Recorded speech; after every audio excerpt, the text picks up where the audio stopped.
The silence in your head isn't empty, it's fertile ground.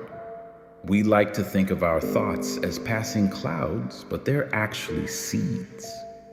And the problem with most of us is that we're far better at watering our weeds than our wildflowers. You claim you want peace, yet you spend your nights rehearsing the arguments you haven't had yet. You claim you want light, yet you've spent years becoming an expert on the architecture of the dark.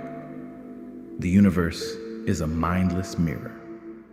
It doesn't ask if you like what you're thinking about.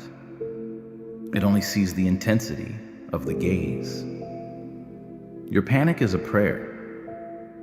Every time you lose sleep over a catastrophe that hasn't happened, you're essentially kneeling at an altar, begging for the very thing you claim to hate. You think you're being realistic by expecting the worst. But realism is often just a fancy word for a self-fulfilling prophecy. Stop checking the locks. If you spend every waking hour preparing for the storm, you've already let the rain inside.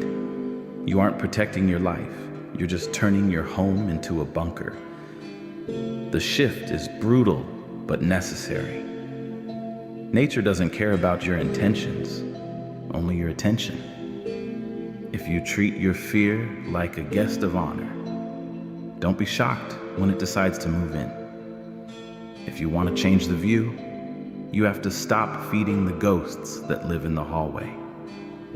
Because whatever you give your breath to, eventually starts breathing on its own.